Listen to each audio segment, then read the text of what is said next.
I don't blame Jay Inslee. Jay Inslee has the intellect of a potato. It's true. I try not to be mean on this show, but if you've ever sat down in front of him and had a conversation with him as I have, he has the intellect of a spud. I don't blame Jay Inslee. He's a politician.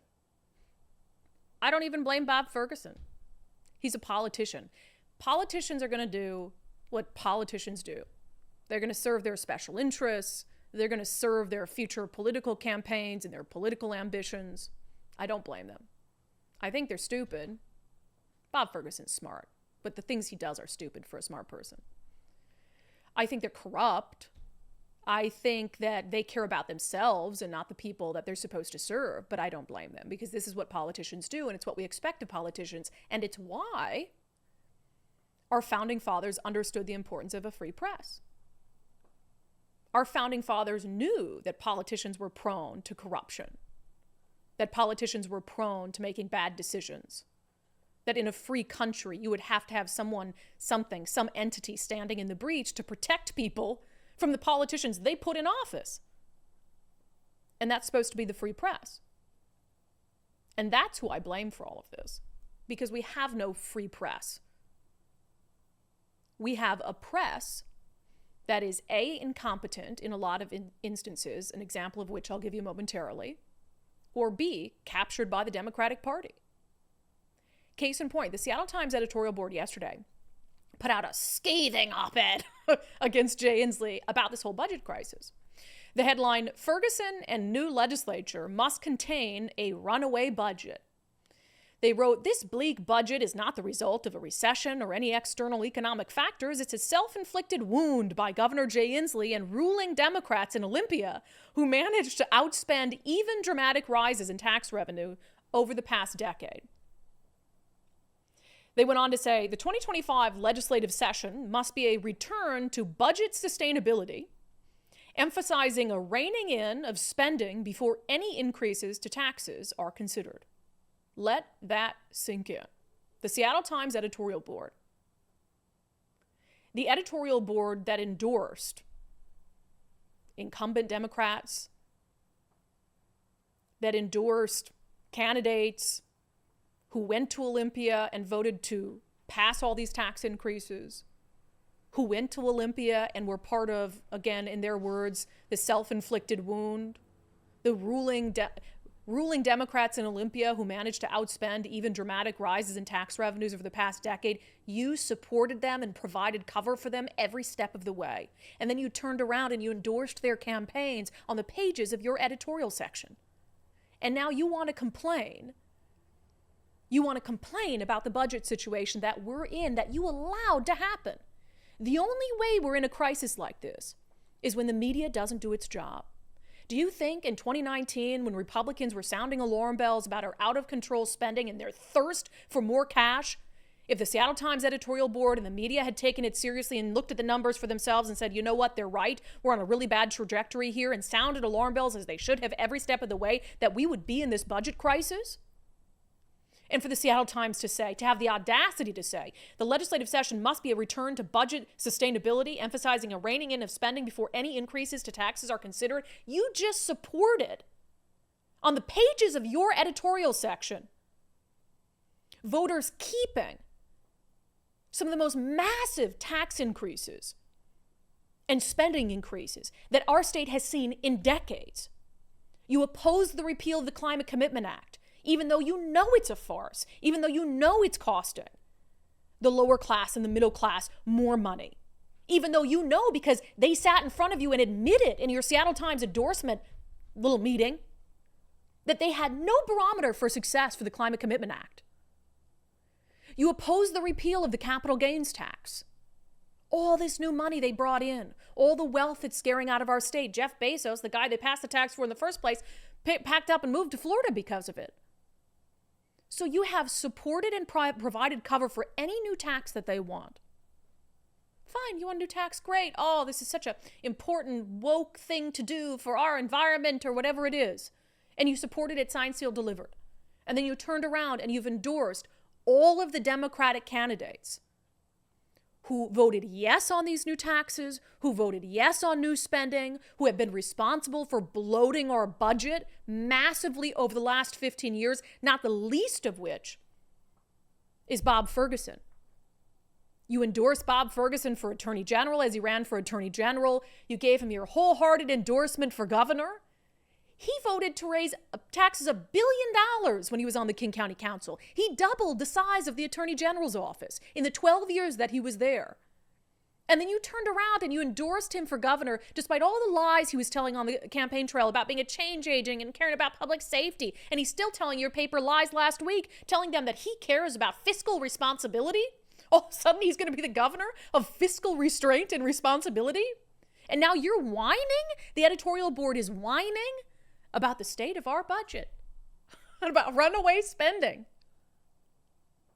You sign off on it and run cover for them 99% of the time. And occasionally, when it's low-hanging fruit, you call them out so you can keep up some sort of appearance of being a watchdog of government, of being a free press that can call out elected officials when they need to be called out. Bullshit. As I said before the election, the Seattle Times editorial board was the single biggest disappointment of the 2024 election cycle. Because at one point, they were moderates. And their voice does matter. It's the largest newspaper in the state. They appeal to what I think are corporate-minded Democrats. Center-left, people who we need to wake up. And you tell them 99% of the time, 350 days a year, that what Democrats are doing is absolutely great, and you sign off on it, and you sign off on their candidates because Republicans bad, orange man bad. So we're going to sign off on all the candidates, all the elected leaders, all the incumbents who have done this to our state. And then and then you expect us to believe that you actually care about fiscal restraint and about budgeting and about cutting runaway spending before you increase new taxes? You allowed them to do this. You allowed them to get away with it. It is your fault. Not just the Seattle Times editorial board, although I think they're particularly bad and disingenuous. Not a single conservative on the editorial board, not one. It's the media system as a whole. Now, I go after the ed board because I think they know better. I think they're smarter than that. I think they know that what I'm saying is true. But like most media, they don't want to admit fault. They don't want to be introspective. They don't want to believe for 1 second that they're responsible for some of what's happened in this state, so they won't change course. So I go after them the most because they know what they're doing is wrong, and they know what they're doing is hurtful, and they know what they're doing is just absolute, utter nonsense. Now, for many others in the media, it's a lack of knowledge / incompetence / laziness. And I worked in mainstream media for 13 years. I know this to be true. You have reporters who don't know shit about what's happening in politics in Washington state being assigned to cover politics in Washington state. There was an example, Governor Jay Inslee. I'm just going to roll right into this, Nicole, if that's all right. Governor Jay Inslee and his wife Trudy sat down to do a kind of exit interview, right? When you leave office, you want to do an interview about your legacy and whatever it is. So if you're Jay Inslee and you're looking for the most friendly TV interview you can do, where do you go? You go to New Day Seattle on King 5 News. And that's what this was. This was a soft interview when it should have been an incredibly forceful interview about the situation that Governor Jay Inslee is leaving the state of Washington in. I don't even know who this anchor is. I'm sure they're a perfectly nice person, but the interview was atrocious, and it shows what I'm saying. I don't know if it's incompetence, lack of knowledge, inexperience. I don't think it's bias. I think it's more likely probably inexperience or a lack of working knowledge of politics and what Inslee has done in the budget and what he's done in his 12 years. So basically, Inslee got to sit there next to Trudy and just like sing his own praises on King 5 News. He talked about, we'll play a couple clips. Why is Washington such a progressive leader? We're just a very innovative place, very dynamic. We always want to push the envelope. And that goes to technology. It also goes for policy. So we have the most innovative climate change policies. We have the most innovative long-term care provision that Washingtonians just voted to keep. We have the best financial aid package so people can go to college and the best apprenticeship program so people can go into the skills. We've advanced in early child education. We've advanced in gun safety. So we're pushing the envelope, not just in technology, not just in software, but we're pushing the envelope on policy as well. And I think that is in the nature of Washingtonians. And we want everybody to thrive, not just the ones maybe at the top who've been here for 5 generations, but for new folks, Washingtonians. We've had 1 million people come into our state since I've been governor because people recognize this is a great place to realize your dreams. Yeah. I think it's in the water. God. Also talking about Donald Trump, and he can't undo the good that we've done here. We know that the new president is antithetical to many of the things we believe in the state of Washington. So there's going to be tensions with him, as there were during his first rodeo. Certainly on climate change, his denial of the clear science is very disappointing. You know, we've had forest fires in our state. We have 2 whole cities burned down that I've tried to help, and he refused to help. That's disappointing. But the good news is we will be able to advance what we're doing in Washington undisturbed by him. About 85% of the things we're doing in our state, he really cannot interfere with on the climate change front. Good stuff. So glad to hear that. Oh, and then what is he going to do next? Let's see what he told King 5 about his future plans. I want to continue to work in the clean energy space to find a way to continue the progress we've made in our state. And I'll look for opportunities to do that. But right now we're running through the tape. We got some work to do. Oh my God. You mean, I never would have guessed this. You mean Governor Inslee is going to work in the climate sector after he's governor? Man, I swear, this really smart podcaster said that like 2 years ago. I swear to God, and then repeated it a bunch of times before the election. Yeah, Governor Inslee pushed all this climate agenda so he could create programs that he could financially benefit from once he leaves office. I said I give it a month before he has a 7-figure job in the climate sector. That's always been what this is about. But that whole interview, and look, like I've been there. I don't know who this anchor is. I have no idea. Didn't recognize him. Nothing against them personally, but this is the best that news stations can do. They've gotten rid of most of their legacy journalists. They've gotten rid of dedicated political reporters, people with institutional knowledge of the market. You know, King 5 News, for instance, had some of the best in the state. But years ago, they ended up getting rid of all of them because they were paid just too much money. And so what do they do now? They bring in for 60, 70 grand a year, young reporters, young anchors. It used to be to get to a city like Seattle as a reporter or an anchor, you had to make a few stops along the way. You had to put some work in. You had to show that you were one of the best out there. This is a major market, but that's not the case anymore. There are some good ones out there still. But an interview like that, I mean, at the very least, put Drew Mickelson on an interview like that. Put someone who covers Washington politics, who will ask Governor Inslee some hard questions, not sit there like, yeah, oh, I'm glad Trump can't hurt the climate. This is what I'm saying, is there's no interest with an interview like that. That should not be a pleasant interview for the governor. No interview for a governor should ever be pleasant. And I do mean that. It is not the media's job to give any politician a platform to talk about their accomplishments. That sounds mean, right? But that's not our job.